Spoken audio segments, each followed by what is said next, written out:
Good morning, good afternoon and good evening to wherever you are in the world. Welcome to the latest episode. Welcome to the latest episode of the Inside Out Effect podcast. This is episode 17. I'm your host, Stephen Jakes from healingthemind.co.uk. I'm a therapist, an NLP practitioner, hypnotherapist, reboot technician, and a DTO specialist. Quite a lot there to talk about. Quite a lot. I've been a busy boy.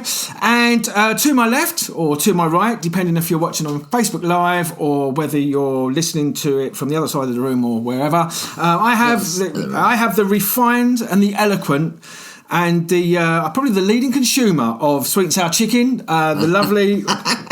he's obviously the creator of the DTO system as well. So I've got the lovely Jonathan Shorts. Good evening, Jonathan. How are you, my friend? How have you been? I'm very well, Steve. I'm good, mate. Thank you. The leading consumer of sweet and sour chicken. Yeah, it's all you eat. For those of you who don't understand that, all I eat when I try to Chinese restaurant is sweet and sour chicken. That's what he's referring to. He thinks he's being funny. He's not being funny. No. I have no sense of humour at all. That was dreadful sense of humour. Dreadful sense of humour. Yeah. So, but apart from that, I'm good. Yes, great. Yeah. Well, I mean, obviously, you're just to introduce you. You're Jonathan is a therapist.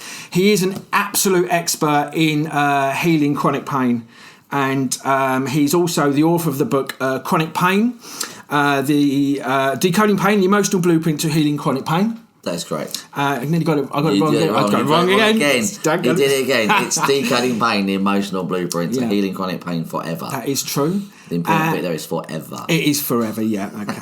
So just to say, I mean, obviously, he is an expert in healing with chronic pain. I've witnessed it myself, and with many other people that I've sent to him and spoke to.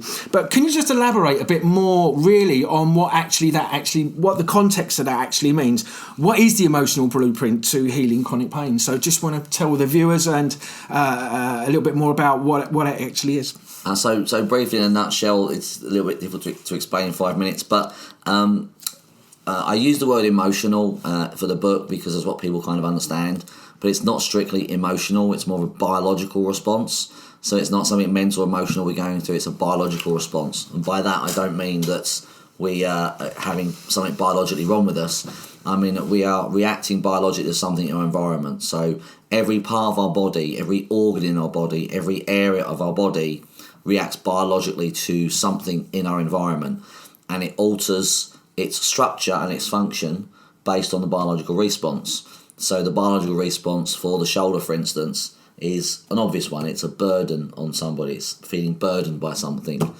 But if you then combine that with neck pain, so if someone's got neck pain and shoulder pain, it's a burden, but it's also an injustice or a betrayal, because that's what the neck's about. So it's not like emotional as in fear, anger, worry, things like that.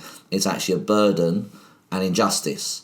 Once you know the biological response, you can find that in somebody and then go, well, now how do you think and feel about that? Yeah. But it's the biological response first. And that's actually how I healed my original shoulder pain many years ago when I was doing lots of techniques to clear trauma. I was doing techniques to clear trauma that were random. I was kind of guessing at what it might be. I was trying to find the emotion in it, the anger and the fear, but it was too general because you could be angry and frightened about a multitude of things. Yeah. Whereas when I finally went, well, what's been burdening me, where I felt stabbed in the back because it was at the back of my shoulder blade, I knew instantly what it was, and then it took me 20 minutes to switch it off, whereas I've been trying to solve it for a year and a half. Yeah. So it's more the biological response, and that is like a blueprint in our bodies. Each organ responds biologically, and once you know the biological shock that creates it, I can feed that into the person, bring it up, and then using DTO, we switch it off, switch the emotions and thoughts and the belief systems and the sabotage around it, and then the pain goes away very quickly. Yeah, so one of the things that I've come to learn is over the few years now that I've been studying the human mind, well, 7 years now I've been studying the human mind relentlessly, is that one thing I did learn from yourself is that each organ has a psychological correlation in the brain.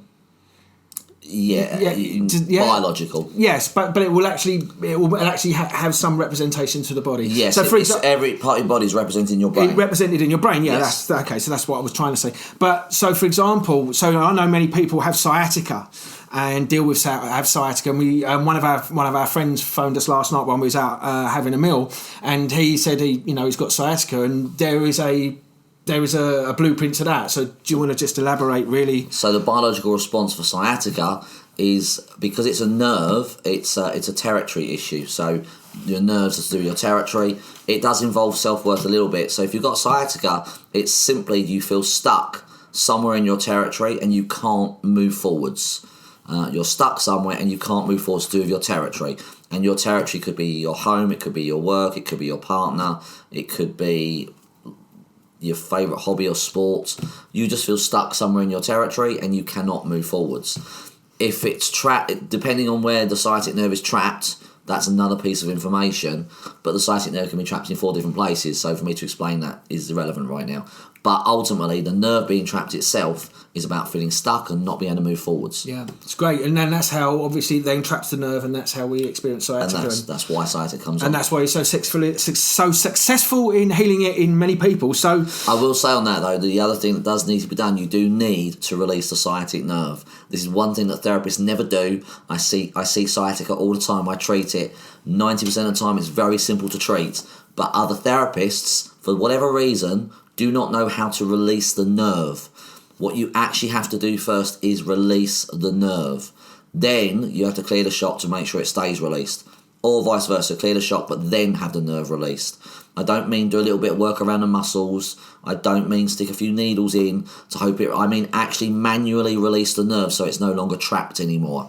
I see so many people come to me with sciatica and they've had it for months or even years, and the reason they've done it is because any therapist they went to didn't release the nerve. Yeah, which is insane when you think about insane. it. It's the most logical thing in the world. Yeah, absolutely. And it must be released kind of manually. You have to stretch the muscles, you have to stretch the body out, and you have to tease the nerve out. I always think of a nerve as a frightened animal who's got caught in a trap. So if you're out in the woods and you see, a baby deer. A baby deer caught in a trap. It's a little bit scared for you to come and free it. It wants to be free, but it's frightened for you to come and help it. So by reaching over to it and trying to undo the trap, it's nervous and frightened, and the nerve is very much like that. And if you aggravate it, it can trigger it off. So you kind of have to treat it like a trapped animal, where you just do it very gently, a little bit gradually, bit by bit, and you're teaching it that it's okay to come out and release and stay released. Okay. Well, that's fascinating stuff. And obviously, if you do have any issues regarding your physical ailments and chronic pain, I strongly recommend you get in touch with Jonathan if you're in the UK, and ultimately you'll be able to help them. Yeah, I just had a client like that recently. She spent before she saw me, she was seeing a private physio. An expensive private physio was her words, not mine. An expensive private physio, which is why she couldn't see me for a few weeks with sciatic pain. And nothing touched it, nothing. But within one session of clearing that trauma, of clearing where she felt stuck in life, and where she felt she couldn't move forwards, 75% sciatic pain went away. Yeah, and we did touch on that last week, didn't we? Yeah. Yeah. Okay, great. So let's crack on now with the podcast topic. Well, not quite yet. I'm going to apologise for anybody who was waiting for last week's episode, which was on fear, to be uploaded to the YouTube channel. I've been away and I've not been able to... You've been gallivanting, haven't I've been you? gallivanting. You've been having fun. Yes, and how dare me. You shouldn't be doing that. Certainly not in that shirt. So anyway, the audio has been done today and the graphics been done today by the wonderful Jonathan Shaw. Well done, Jonathan, on that. Thank you for getting over doing the graphics. Yeah. It took me so long, I did. I agonised sleep over that. It was dreadful. But it's all done, and hopefully by tomorrow morning I've had uploaded to YouTube. So I just wanted to apologise for anybody that was expecting that to be uploaded to YouTube. Anyway, so so before we start, I just want to ask you, how's your clinic been in? Good things, bad things, positive things, amazing stories? What's been going on in your clinic? Good things. Been very, very busy. A few very stuck clients. Very stuck clients, some of them, but they're getting there slowly. Yeah. But one of my clients I spoke to on Monday, I think it was, or hadn't spoke to for a couple of months. She came to me because she didn't feel connected to anything. She couldn't seem to feel connected to her friends, to people within herself, and that's not usually what I treat. A lack of connection. It's a very spiritual thing. A lack of connection. A lot of people suffer from it, and I did suffer with it myself. I couldn't connect to just human beings, but she was suffering with this lack of connection. She tried lots of things. She's a very aware person. She's a very spiritual person, and she's young. She's early 20s, but she's totally aware. and she was away. She's travelling at the moment around Europe and couldn't connect to her friends. And I only did 3 sessions with her, lifted it all off of her system. And I spoke to her the other day, and 2 months later, she's still flying. And she's growing and changing at a rapid rate now because she now feels connected. Yeah. So she can now change and grow and become aware of things. Well, she's not also preoccupied with the position that she was in, because that consumes you. When you're stuck in a situation, that sort of takes over, and you can't see anything outside of that. So when that's been released, I would imagine now that ultimately she's now freed from that, and now her world starts to grow because you're no longer trapped or stuck in that. That's right. She was constantly in that place of trying to connect, trying to work out how she can connect, work out why she couldn't connect, trying to work out trying to do what she'd learned from other things and other programs that she'd been on and other seminars that she'd been on, and trying to apply that information, but it wasn't working. It was just making a spin and go into more of a head spin. And this goes back, switch that off, and she's just connected naturally. Yeah, this goes back to what we've been saying on nearly every podcast. I'm going to mention it now about trying to understand your problem, and understanding the problem is a problem. That's one of the biggest problems. The biggest problem is understanding your problem. Yeah. So, and because you'll never understand it, and there's a great example of that young girl trying to understand it. Spent a long time trying to understand what the problem was. Got stuck, got trapped. Got stuck in a cycle, and then, lucky enough, she's come to you and resolved it. Yeah, and another lady in India, actually, who I finished with now, and we did 8 sessions, and she was doing all these spiritual things, doing the affirmations, trying to be mindfulness and gratitude and everything, but was being triggered at work constantly. She owns her own business. She's in India. She owns her own business. Very successful woman, but being triggered constantly at work by things, and not feeling she could leave the business and back away from it, feeling she always had to be there. And she's trying all these spiritual things and getting nowhere. And she's going round and round in circles because she's learned and read all these things. But what she didn't realise was that all these things she learned and read were making it worse. Yeah. And literally, and she couldn't do mindfulness because her thoughts and emotions were completely separate from each other. They weren't making sense. And I remember we switched off her emotional response about things. She went, "That's great," and came back next week and went, "Oh, my emotional response is down, but my thoughts are going crazy now." Yeah. So we switched off her thought process about things, and then she just went quiet and still. Yeah. And then she just went to being just relaxed and chilled, and the emotional stuff at work went away, and she stopped paying attention to her thoughts. And she's now doing really well. She's flying and she's doing great. Yeah. But it's a typical thing that we try and understand it, or we try and read more and learn more things. Yeah. We often try and learn more things to accomplish what we want to achieve. But actually, what we have to do is just switch off. We have to unlearn. We have to unlearn. We have to unlearn it. And switch off what we know already and what we have learned for it to actually come about. So once we unlearn it, and once she unlearned it, she went back to just being her again. Yeah, I mean, I prided myself for many, many, many years with trying to learn new stuff, and I've got a multitude of knowledge on a whole range of things. He really does. Like, he knows how to pour water from a jug in the fridge into a glass. I didn't know how. I learned that on YouTube, to be quite honest. I got a video for that one. And I didn't know how to do that, so he laughed at me when I didn't know how to do that a minute ago, which is why I'm making the reference. But you did have to be there, so me telling you is literally pointless. But so I learned a multitude of stuff, and I've really prided myself on my, on the information that I've learned. But the funny thing is that up until August last year, I've unlearned everything that I learned. Yeah. Because what I found out was actually caused me lots of problems, and it was just making the problems worse. And the more that I couldn't solve the problem, I think I need to find more information and learn more information. And the more information I learned, the more confused I got. The more confused I got, the more information I learned, till I got myself into a complete and utter tears, which I didn't know what was right, what was wrong, what to believe. And actually, what I needed to do was completely the opposite, and actually switch off all those learnings and beliefs, because they are fundamentally the cause and issues to everybody and everything's their problems. It really is, and it was a really difficult pill to swallow, because obviously I'd spent many years, 30, 40 years, and like we all do, acquiring new information. And we identify with what we learn as well, don't we? We think that's who we are. We think our knowledge and what we've learned is who we are.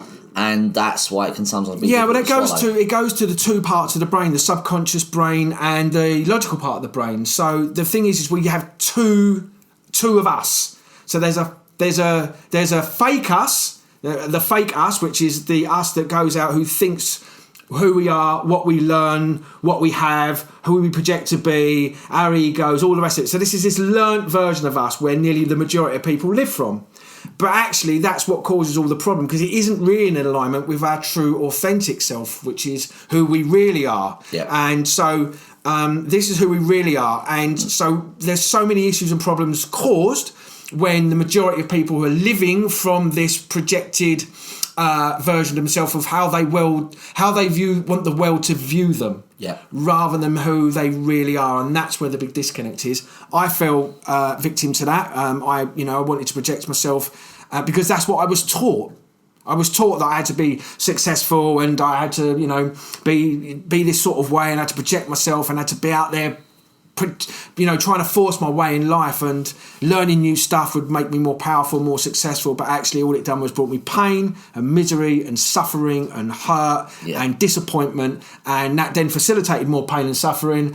And then I would then go and learn more stuff. Yeah. And actually it was only when I started unlearning it and bringing myself back to who I really am, not the learnt version of me, that my life is working on a much better scale. So just to briefly sum up, the point of that is that if you are trying to solve a problem right now, whatever problem it is, doesn't matter what it is, it's irrelevant. Whatever you're trying to solve, whether it's a physical illness, a mental illness, a situation in your life, a situation with a person, a problem, a decision you're trying to make, a behaviour you're trying to change, whatever it is, stop trying to learn more information about it. Do not Google it. Do not try and understand it. Don't read more books on it. Absolutely. Don't try and become more spiritual or more something. What you need to do is switch off what you think you know and go back to being who you are. Because the more knowledge you have and the more you think you know, it takes you away from you. And when you're not you, nothing works. Nothing functions, because you're either, as Steve says, you're either here or here. You're not being you. You're living from the fake self, and things do not work from that. No. It works for a little while. Yeah, for a little while it works. For a little while, absolutely, 100%, because you're using energy and willpower to achieve your goal. But then once that energy and that willpower and that the desire then dissipates, you're now wondering, what am I doing this for? I'm doing this, I don't even know why I'm doing it. But 3 months ago, you was all over it and you was full of it and you was passionate about it. But actually, it's because you just seen an opportunity and then you just went for it, because, we pride ourselves on material gain as a version of success. Yep. And actually success is really, I think, what was it?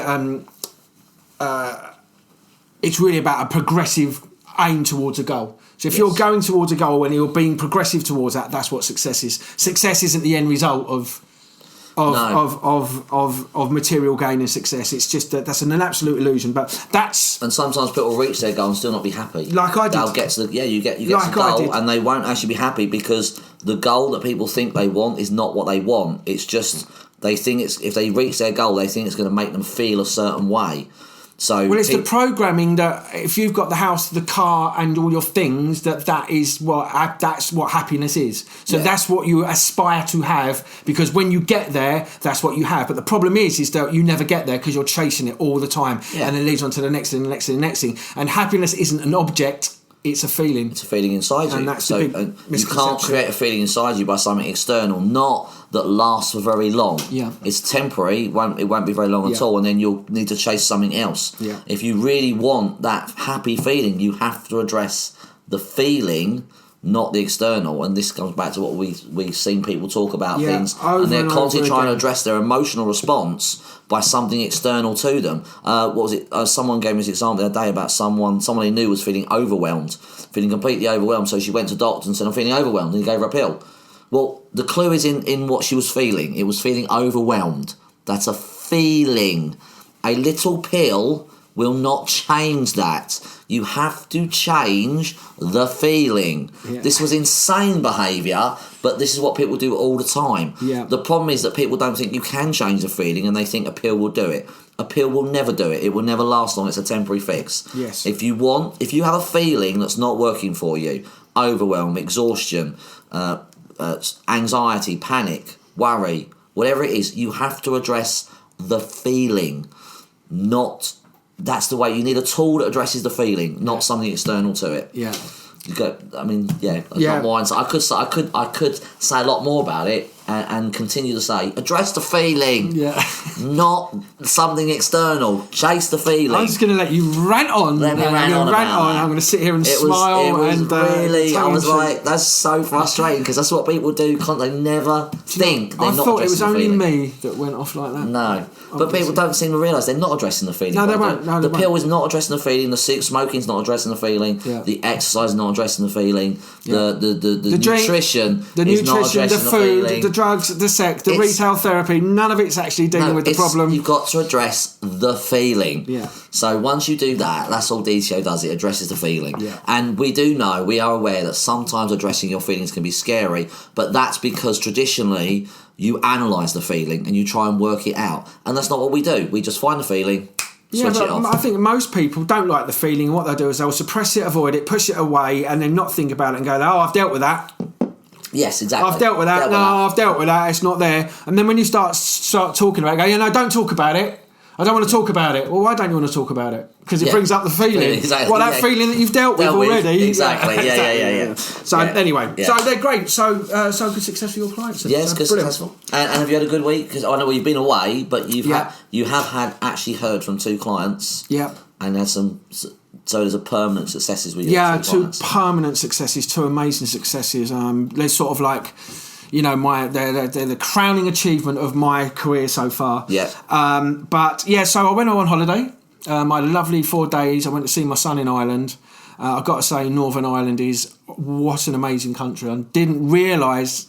You hearing that Northern Ireland, you just think about the Ulster Union Party and all of the politics all of the. But I went there and I was absolutely blown away about the beauty of the country. It was amazing. I spent I drove around pretty much the whole of the country.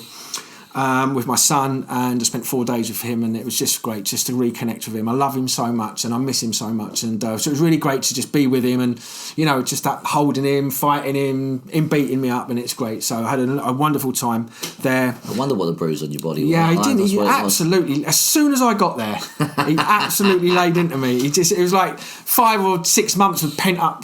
He took it all out on me, and then he just gave me a big hug and he just cuddled me for about 5 minutes. So it's really, really great. And then started to educate me about the ships that he's learnt about. He knows absolutely everything. 7.5. He knows everything about every ship that's ever sunk, how many died on it, who the captain was.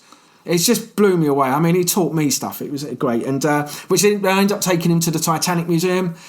Which was even more fascinating because what I learned is everything that we think we know about the Titanic, which we've seen on documentaries and films and books, is 95% of it is all nonsense.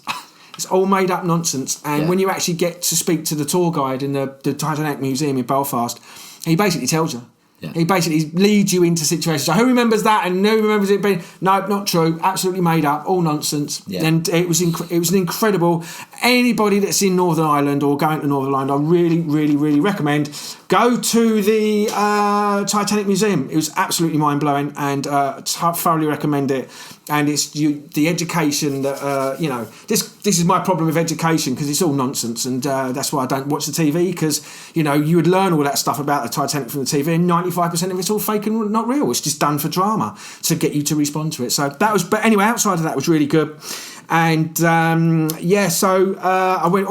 took him to a film, watched Abominable, and so we talk about law of attraction, and it's quite funny. Throughout the whole film, it's a law of attraction film. It's all about vision boards and manifesting and it all happening. So I don't want to tell too much about the film, but it was quite good. I sat there and I sort of quite smiled really. So hang on a minute, this is all about law of attraction. This is vision boards and manifestation. But you said, for those who didn't know, watching it, they wouldn't know that's what it was actually about. So they wouldn't get it. It's quite subtle. Yeah, very, very subtle, but very, very clever. And so if you are going to watch Abominable, it's all about manifesting, and they made a great story out of it. It's a really sweet film, and Rubesy loved it. So, so that was good. So I had a lovely, lovely time in Ireland, and I flew back yesterday.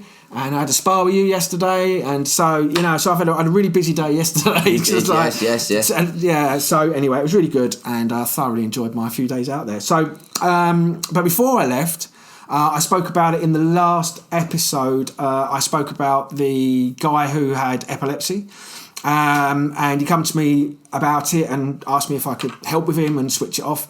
And so I've had he phoned me up thanking me because he's not actually had any epileptic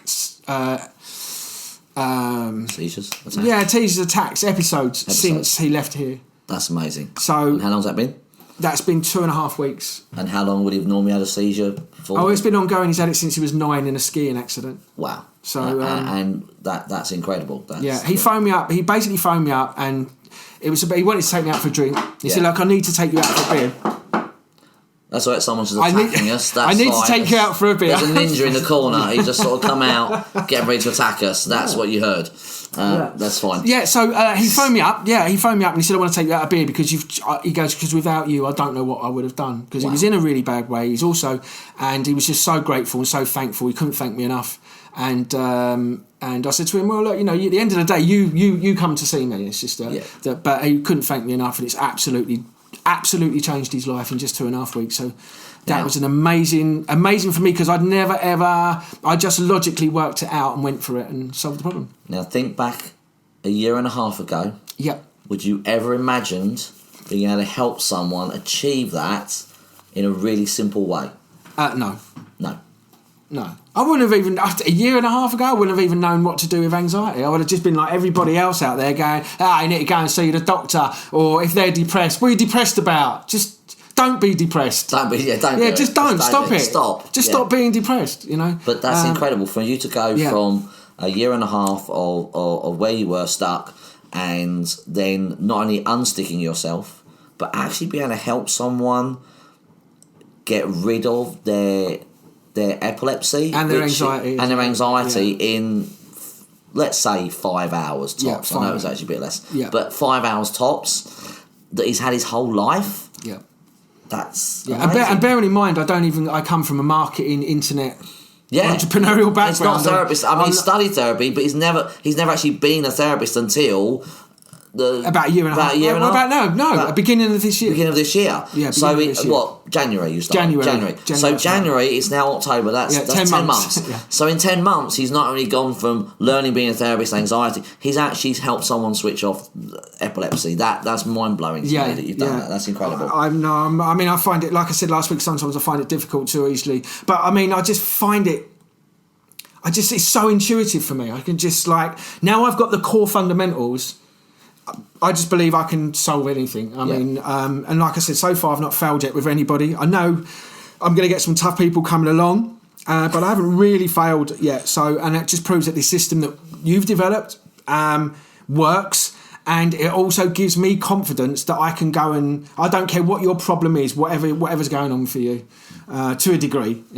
I will get rid of it. I will solve it. I will heal it in anybody. I'm totally confident in that. And although he knows nothing really about pain except his experienced pain, you helped a lady today and you cleared some stuff out, and all her arm pain went, and she said she'd been seeing physios and things. Yeah, so this is the girl. So this was actually quite interesting because she come to see me just before I went to Ireland, and it was a referral from a friend. Really bad anxiety. And now, so the anxiety was happening. So what would happen is her alarm would. So she'd wake up in the morning, and as she came out of sleep into being conscious, the anxiety kicked in before she even opened her eyes. So as soon as she became aware that she was awake, the anxiety kicked in, and that would be everything. I mean, it was a whole load of stuff, but it was everything from getting up, from failing, from relationship failing, not knowing where she was going, what she was going to do for money, how she was going to feed the house, where she was going to live. It was so much going on for this lady, and she's a lovely girl. She drives all the way from Hertfordshire to come and see me, and she'd never really done therapy before.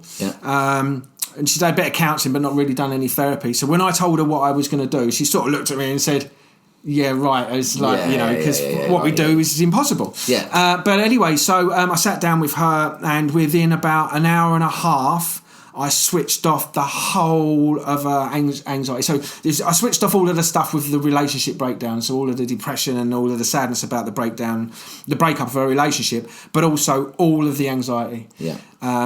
And that was every area of anxiety in her life. So everything and all the triggers. So I got rid of all of those. She come to me today, and I said to her, it's been 2 weeks or so, and I asked her, what's been going on with her anxiety, and she's not had one, nothing. She's had nothing, not even a whisper of it. Wow. So that was really good. Yeah.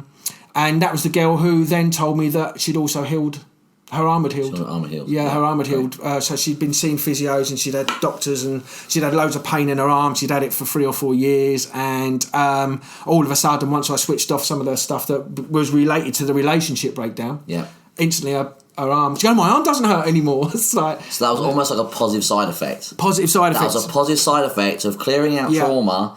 That your pain goes away, you lose weight, you have there's lots of positive side effects of clearing out these negative emotional responses that are just lingering in our system, or not clearing out, switching them off. But by doing that, you can so many things change. Yeah, so I'm really happy about that. So it's been a really good, brilliant. It's been really good fortnight for me, and. So anyway, let's move on now to the podcast proper.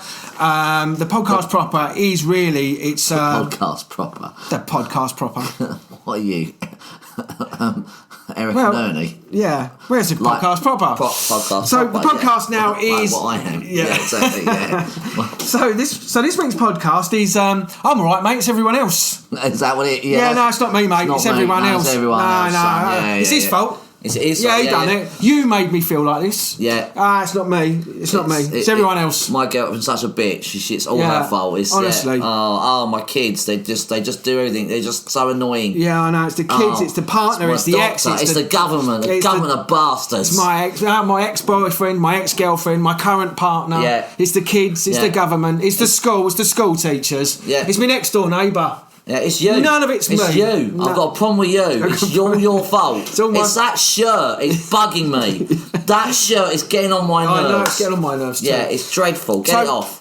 Which is exactly the point. I have so many conversations with people on a daily basis that are completely unaware that their whole entire existence of life, their emotional existence of life, their behaviours, their emotions, their responses, they're completely oblivious to the fact that they are being triggered and they're being caused. Yes. And they normalise all these feelings. They think that feeling crap, feeling depressed, feeling anxious, being angry, shouting at people, road rage, being dictatorial, being oppressive to your business partner or your relationships, or treating people like shit. No, it's all normal. That's normal. It's behaviour. normal behaviour. Yeah, that's what everyone does. Yeah. And so because it's not me. No.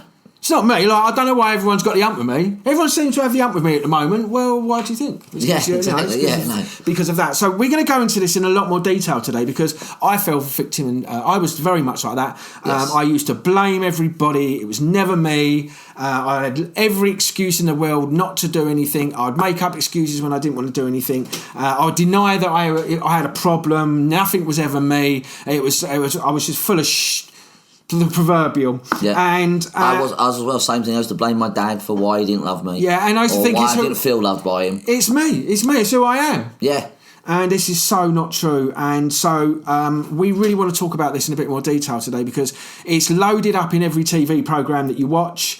It's loaded up fundamentally from the pre-programming that we get. Yeah. And we're conditioned to blame, make excuses and denial. And the problem is that when you're operating from that, there's only one outcome, and that is to experience negative feelings, negative responses, negative behaviours, which will lead to the fact that you don't like them emotional responses, and that will lead to drink, drugs, retail therapy, eating too much, gambling, sex, obsessive behaviour, and your life does not work on any scale. But instead of addressing what causes the problem, you'll then basically blame your circumstances, you'll blame your parenting, you'll blame your upbringing, you'll blame your relationships, you'll blame everything except taking responsibility and solving the thing that's causing it. Yeah. So that's quite a lot of information there. So we're going to start really with normalising negative responses, emotions, and behaviours. So I don't know if you want to talk about that and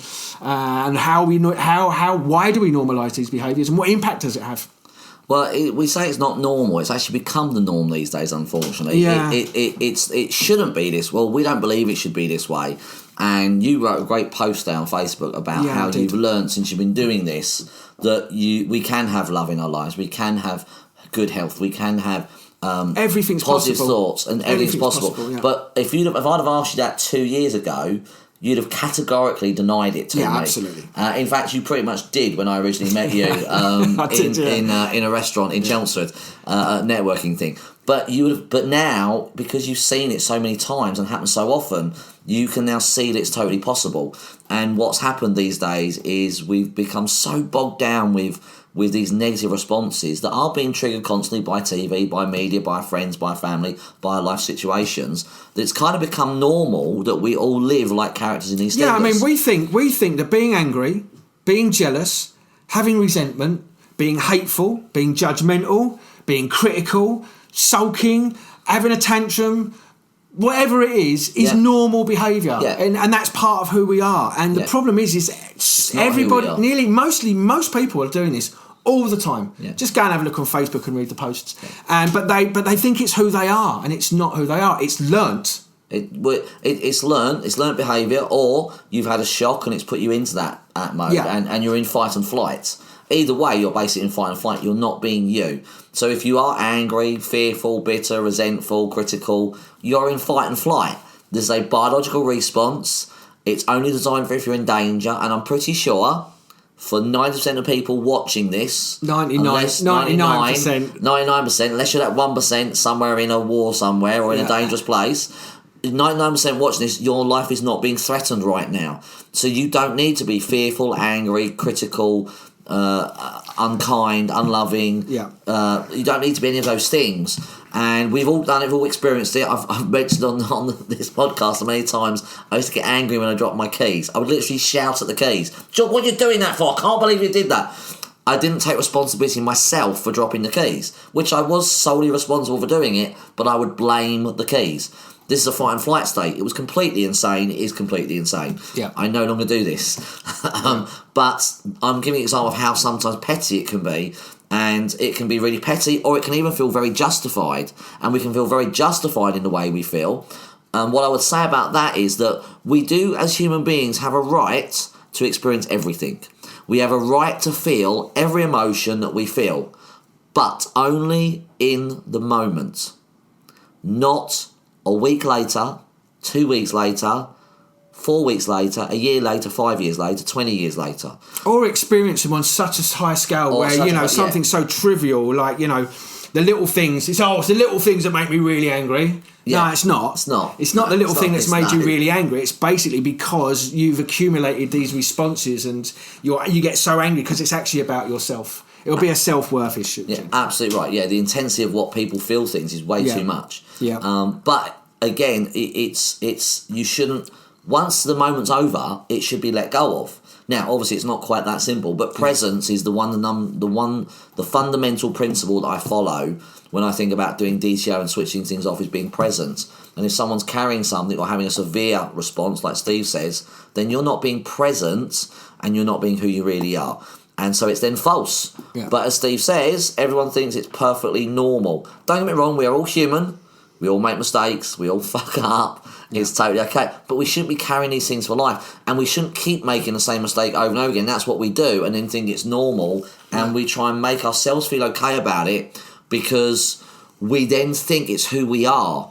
And when we think it's who we are, that's when we get a problem. That's when we don't want to be responsible for it because we don't think it can be changed. We think it's who we are. So we then don't like ourselves because deep down, we actually don't want to behave like that. Yeah.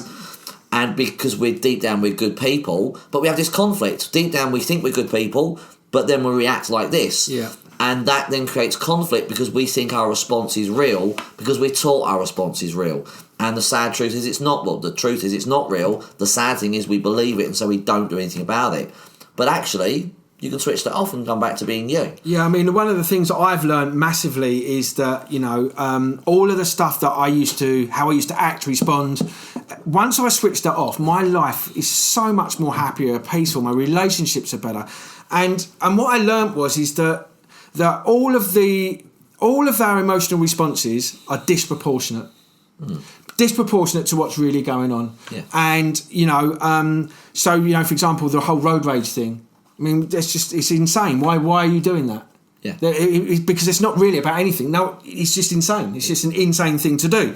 And yet people think it's normal and they brag about it. Oh, yeah, geezer, do you know what I mean? Pulled out. I'm like, oh, good. What? That's just nonsense behaviour. It's it's just an egotistical thing. It's not really who you are. It's just that you've been triggered. And those triggers are the things that need to be switched off, because wouldn't you want to go through your life not experiencing hate, resentment, jealousy, feeling down, depression, being anxious, being moody, being, just basically just a nasty person, being critical, it's banter, of course, it's banter, and it's just a bit of banter. No, it's not. It's basically you projecting your own shit onto somebody else outside. Right. Exactly, but when you lose all of that, your life works on a much better scale and your relationships are better. And why would you want to choose a life not like that? Why would you want to choose to experience bouts of anger and despondency and resentment and just the whole thing? Why would you want to choose that? Well, what's actually going on is it's not normal. You've normalised it, and what you really want to do is basically go, well, what is it that's causing me to be like that? And find out what it is and switch it off. Because once you've switched that off, or you've removed it from your existence as a human being, it no longer plays out in your everyday life. So you can then walk through life a lot more confident, a lot more happy. You create more friendships, you get closer alliances. People trust you more because you're not volatile, or you're not unpredictable, or you're a lot more trustworthy as an individual. And so I've done that, and it's massively helped me. But I just don't understand why people would want to go through life not being aware of that. That's how they think and feel and act or behave. Why would you want to keep that? Well, I think it's because they just don't know it's possible to change it, and because they think it's just who they are because they're taught it. And I think that's what blocks them. The two things is they go, right, oh my god, I'm reacting this way, I don't want to react this way, and then they're stuck. They're not taught, well, you can do something about that, and they're not taught that it's not who they are. And I think that's all they get into. They get stuck in, oh, it's who I am, and well, I can't do anything about it anyway, so I'll just live with it and cope with it. And to hear that you don't have to be that, like to hear it's not you, it's not your identity, and that you can change it is a bit of a mind fuck for people, because now it's because they believe that's who they are. They believe that's who they are, and now it's a bit fearful because now they've made it their identity. They may not like it, but it's who they are. So then if they change, they're sometimes frightened about who they're going to be next if they let that go, because they don't know this other person. And sometimes people are actually frightened they might be worse, or they're frightened they actually might really be this person underneath, and that the brain gets into kind of a weird loop when it does that. But actually, it's fight and flight. That's all it is. Just think it's fight and flight. When you're having a severe response to something, you're in fight and flight. That's not you. It's a biological response to protect you when you're in danger. And by switching that off, there's no harm in that. You're switching off a response you don't need right now. And when you do that, you just go back to being you, which is a loving, warm, kind, caring, happy, joyful human being. The more I switched off in me, the more I've actually started to like people. Yeah. I've actually said this on the podcast many times. I didn't really like people before, but the more I like people... Which is great skill as a therapist to have. It's brilliant skill as a therapist. Really... I loved helping people and getting better, but if I was out and about, socially and things like that, I didn't really interact with many people, so I didn't like them very much. I was always wary of them. Yeah. If they came to my clinic, it was absolutely fine. Or if I was entertaining them, it was absolutely fine. But being out and about, my dad was a very negative person and was all very fearful himself, although he didn't really show that. But he was very negative about people and the way he was raised. And so it rubbed off on me. So I was then negative about people. And that made me wary... when I was out and about. Yeah, which is great because, I mean, what I would just want to touch on is the whole subconscious programming. Yeah. So, generally, between the ages of 0 and 7, we have a thing called mirror neurons, really, and it's only so the logical part of the brain hasn't developed, and so, therefore, all we do is mimic our environment. So, that's why you hear a lot of people say, well, I'm just like my mum, or I behave like my dad. That's right, yeah. And all that is because you've replicated the environment. So whatever's going on in your environment, you replicate and you learn by it. Yeah. But that still isn't you. Yeah. And this is the hard thing, because in those first 7 years, you can have a lot of emotional shocks, traumas, beliefs, Because what most parents don't realise is a child can't really logically think until, well into its advanced ages. It's just basically copying. Yeah. And it's in an emotional state. So every time you're shouting at a child or telling it off or making it feel bad or making it experience negative things, all that's doing is it's going into the subconscious and storing it. Yeah. And so then what happens is those learnings and those beliefs and those teachings then play out later on in the adult life or the teenager life or the adult life. Yeah. And this is where the big misunderstanding is that's who I am, because they cannot see past the fact that it's a subconscious program that's gone in that's actually driving those behaviours, but it isn't really who they are. It's just a program that's been put in. Yeah. And so a great model or a great yardstick, that's the word I'm looking for, the great yardstick is that if that behaviour was leaving me feeling in a very heightened energetic state, so it either put me in stress or it made me feel very down or angry, or it had an adverse effect on the other person, then that's something that needs to be addressed. Yes. That needs to be something that you go, hang on a minute, this isn't working for me, I need to switch this off. Yes. I need to remove this. Now, up until... I don't know of other therapies. Up until now, I've not been aware of anything else that can just go and switch a belief off, or switch a feeling off, or switch a learning off. But the DCO system does, and the thing is when you actually start getting rid of those things, everything on your life works, and you attract better people in your life. See, like attracts like. So if you're operating from them belief systems and you're operating from those emotional responses and that's who you think you are, you'll attract people similar to that. Yes. And so if you really want to get on in life and you want to grow as an individual and you want to have a better relationship, you want to be more successful in what you're doing and what you want to achieve, then the only way you're ever going to do that is change. Yeah. Change or nothing will change. And I put this on my Facebook post all the time. Change or nothing will change. Exactly. But the problem is that there's this big misconception is that I am who I am, this is who I am, like it or lump it. I mean, I see so many Facebooks, if I get the arsehole of it, it's because you've done something wrong to me. No, it's got nothing to do with that. It's because you've reacted in a way. It's because you've reacted to what someone's done. It's your reaction that's the problem. It's your reaction to the problem, yeah. And you make a good point. The way to tell if something's not working is if it's giving a negative reaction to you and you're not liking that response, or it's hurting someone else, that's the time to go, wait, I need to change this. Yeah. Not everything falls into that category. We are human after all. Yeah. But that's a great way to tell if something's not working. Yeah, is absolutely. it giving you a negative reaction or causing a problem in your life, or is it affecting someone else's? Well, then you might want to think about changing, and it can be changed. But I think the big problem is, when you said change or nothing's changed, change for people is scary. Change for people is really frightening, especially if they've had something for a very long time. And especially if they think that's who they are, that can be frightening because they put so many coping strategies in place. I mean, one of my clients, and I have spoken about it before, she had CRPS, which is an autoimmune problem where the joints and the muscle and the skin become very painful. And she couldn't use her arm for many, many years. Yeah. And when she thought about changing and no longer having that freaked her out. Oh my! I mean, she had it for 17 years. That freaked her out because she put so many coping strategies in place of holding a drink in the bad hands so that when she was out, she shook hands with the other person, of getting her husband to cut her own food when she was out, of different scenarios she learnt to avoid using this arm. So in her head, one of her blocks was, well, if I get rid of all that, what am I going to do with my arm? She was like, what am I going to do with my life? So change, although she wanted it logically, the unconscious was freaking out. Yeah. And so we do get that change is very scary for people. But what you can do is you can take those thoughts about change, you can take the fears and worries about change and switch them off so you're no longer frightened of change. So once you're no longer frightened of change, change just happens. I mean, I suppose I don't know if I'm different to everybody else. I don't know, but you are. No, he is. No, I mean that because I thought you were taking a piss then. Well, no, I was teasing, but he is. There's not many people. So when I met Steve, he was really. You've heard his story. He was stuck. He was broken. He was a mess. But very few people in that state go to lengths that Steve went to get better. Yeah. And I don't mean what he did in the past. I mean with DTO. He did it for a few months with me, and I did it on him solely. And then he wanted to do it himself, and he started doing it himself, and he did it regularly on himself, and he did it time and time again on himself. He became very dedicated to healing and getting better.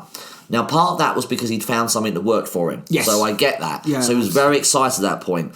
But most people do not go to that degree of perseverance and time and effort to heal and get better because they don't put themselves first. They don't make their health and well-being a priority. They make everything else a priority. The problem with that is that if you don't have your health and well-being, nothing else works.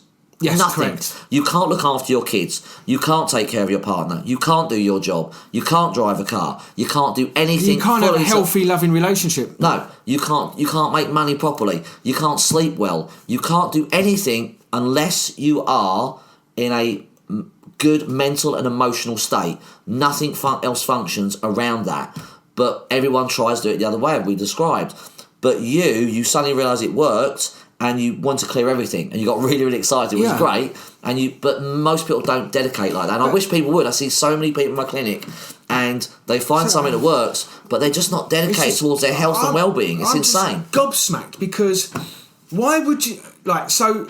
If I've got a feeling that makes me feel not good, I don't want that. No. I don't want that feeling. I don't want that anger. I don't want to react and say things that I don't mean in the spur of the moment, and be not in control of my reactions and not in control of my responses and making excuses and my life not working and everything going wrong in your life. Yeah.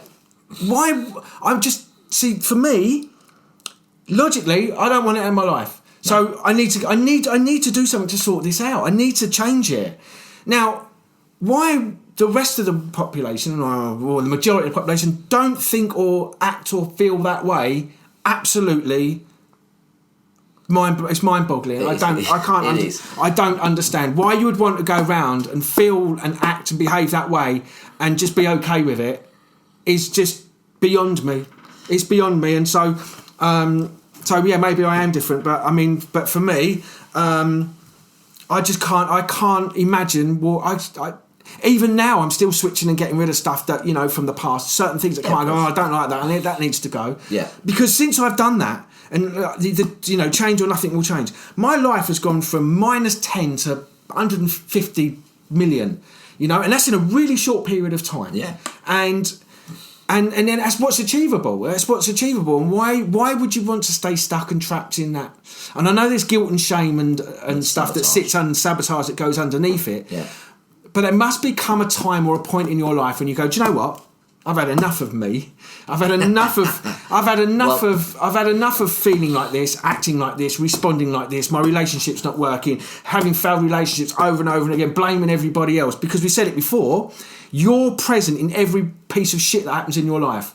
You're the one that's present in every situation. You're the one who's always there. Always there. But yet, the program is to blame somebody else. That's right. Or to make excuses. Yeah. And surely logic would prevail sooner or later. So Steve's going through a similar dichotomy that I went through for many years, because as Jonathan, I'm always baffled by people's behaviour. Yeah. But as Jonathan, who understands DTO and understands the mind, I know why people behave the way they do, and I know why people stay stuck, and I know why people don't want to change, and because it's become their identity, they're used to it. Their sabotage, their guilt and shame keeps it running. I understand all that, but I don't understand why you wouldn't want to change that. No, but so basically, what happens is the guilt and shame kicks in and goes, well, I don't deserve to change, so that stops it. Or the identity kicks in and goes, it's who I am, and I don't know who I'm going to be without, so it's safer to be here. It's more about safety, about they feel safer and more comfortable where they are because they've known that for a long time. So did I, though. You did, but you have a different driver. So your driver was toward you. Like me, I've always known there was something different, and I never want to stay like that. Some people don't have that driver because they've got another belief in the way that says something else. Your belief has always said somewhere in your brain that I can solve this, I can get rid of it, and I don't want it. Yes. That's different. That's what I had. I had that strong inbuilt stubbornness that I don't need to be like this. I can solve it and I can get rid of it. I remember at an energy conference that I did with a colleague many years ago, and we were speaking there many years ago, and there was a guy there who was I didn't know him, but he was a well-respected therapist. I still don't know who he was, I can't remember. And we was asking a question, he put his hand up and he said, well, I don't believe everything can be healed. And he had chronic condition. Now I'm like, that's insane. If you have that belief, you're not going to get better. Yeah. Now he clearly comes to that acceptance because he wanted to accept the fact that he couldn't heal because he wasn't healing, obviously, or whatever it was. But people just get these beliefs in their head that that stop them from healing, stop them believing it's possible. But some people like you and me have the belief it is possible, and we keep that belief, and it ultimately gets us to where we want to be. Yeah. But some people kind of give up on the belief. They let it go. Yeah, I think the other problem with the belief is that they're worried about what other people think. Yep. That's the big one for me. So for a long while, I was always more concerned about what other people's thoughts and opinions were of me, even though now I know they don't matter a toss. But we make up these illusionary perceptions of what other people might be thinking or saying, and again, that's all made up in our head. That's not even real, but that can keep us trapped and stuck as well. So I do get it, but like I said, there must come a point in your life where you go, do you know what, this relationship ain't working for me, I'm not happy in it, I need to move on, but they won't. Or for example, they're unhappy with the way they are, or their drinking problems, or their general lifestyle. They look and go, do you know what, I work, I come home, I sit in front of the sofa, I pour wine down my throat, I go to bed. I get up, I go to work, I come home, I moan at the kids, I pour wine down my throat, I go to bed. I get up, and that's the repetitive cycle over again. At some point, surely you go, hang on a minute, this isn't really living, this isn't life, there must be something different. Well, people do, but they have to, it appears they have to get really desperate. They have to get to a point in their life where they've had so much enough that they want to change. I mean, I have people come to me and they say to me, oh yeah, I've just got to 40 in my life and things have got to change. This is not working for me. Or I've just got to 38, whatever it is. Yeah. But they get to a certain point in their life where they just had enough now, and it is enough and they can't take any longer. But often, tragically, it takes people that to get to it. It did with me. It really did with me. I got to a point where I've had enough of this. Something now has to change. Yeah. Even though I was trying to change before, and I really was. I was doing lots of things. I obviously wasn't working as hard as I wanted to work, or wasn't really dedicating myself to it. And I got to a certain point and went, this has to change now. I can't do it. But I got to a place of desperation. And a lot of people, they don't really change. They get to that desperate state where they're so desperate that the sabotage gets overridden by the desperation. Okay. Because I think that what happens is the sabotage keeps you stuck, and then you get desperate. And when you get desperate, that overrides your sabotage. You go, I can't take this anymore. And that's when change happens. I wish there was an easy way to get around that. I wish we could logically say to people, like we're trying to do now, change. Yeah, no, but the thing for me here really ultimately is that why you don't need to do that. So the way I do my Facebook post and the way I do it is I want people to identify that actually I don't need to act or feel or respond or behave in this way. I can actually do something about it now. Yeah. I can actually do that, because the worst thing in the world, because it happened to me twice, is hitting desperation, rock bottom. I want to end my life. I hit that low, and that is really not a good place to go, because climbing out of that really takes a lot of effort and energy. But if I could have intervened on the journey downwards, if I could have intervened going down and then intervened and done it there, I wouldn't have had to go and cause so much pain and hurt to my parents when I told them I wanted to end my life and blah, blah, blah.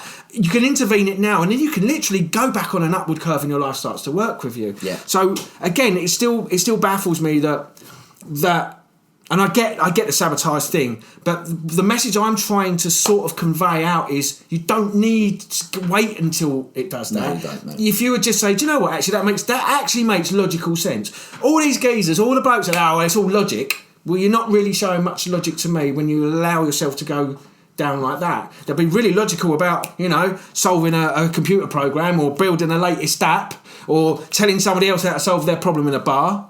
But they won't actually do it for their own stuff, and I just find that a crying shame, and it's a crime that people don't want to do that, because the world would be a better place. Your families would benefit more. Your relationships would benefit more. Your wife, your parents, your family, everything benefits more. Your kids benefit on everything. Such a massive scale. It improves everybody's life so much just by changing you and not being like that. So anyway, we're going to be running out of time. So we are. Do you want to close out? Well, we've covered quite a bit. We've covered quite a bit of why people behave the way they do, and actually we don't need to. And we're actually going to split this up because there's more information on this about the way we blame people and the way we make it out to be everybody else's fault. So in the next podcast, we're going to go through Orbed. Yes, we're going to go through Orbed, which actually shows you what happens when you are in a blame mode and how to kind of get out of it logically if you can, and actually really see it. This is a tool that we learned a few years back. Yes. And we sort of apply it with our clients as well. It's a logical tool, but it's a good thing to have. And we're going to go into more details about other parts of why we stay stuck and why I think beliefs drive behaviours and all the other reasons why we get stuck and how we get stuck and what causes them. So and to stop blaming, basically, to take responsibility and stop making excuses and stop blaming and stop get your life back on track. And to get your life back on track again. Yeah, so great. So I am mindful that the clock is ticking down. If you want to reach out to Jonathan for any chronic pain issues, depression, anxiety, you can visit his website on www.decodingpain.com. If you want to work with me on mental issues, emotional issues, PTSD, trauma, beliefs, anything like that, then you can go to my website, and my details are on www.healingthemind.co.uk. Please go and subscribe to our YouTube channel, which is Inside Out Effect with Jonathan and Stephen, and please obviously subscribe to our Facebook channel, which is at insideouteffect.com. He knows all the links. He's brilliant. No, it's at Inside Out Effect. It's at Inside Out Effect. Okay. So they're basically, and also www.insideouteffect.co.uk. If you've got a business and you'd like us to come into your business and work with your staff to help with any emotional and any staff issues, behavioural issues, anything like that, we can do that. So so on that note, I think anything else you want to say? No, just hit the like buttons, hit the love buttons, share this, give it to as many people as possible. We just really want to educate people. You don't have to suffer, and you can. There is a way to solve it, and we're trying to show you what that is and show you why you're behaving that way, and that's all we're really trying to do. We're trying to help as many people as possible and share more up-to-date information on what's possible these days. So hit the likes, hit the loves, share it out. And we look forward to seeing you on the next podcast in part 2. We'll do part 2 of this. We'll do part 2 of this on the next episode, and I'll get that the last episode uploaded onto YouTube, which is all about fear. So if you missed that, go and listen to it on YouTube. So other than that, we look forward to seeing you or speaking to you next week on the next week's edition of the Inside Out Effect podcast. I'm your host, like I said, Stephen Jake. So it's good night from me and from my good friend. And good night from him. From Jonathan. Good night. Take care now. Goodbye.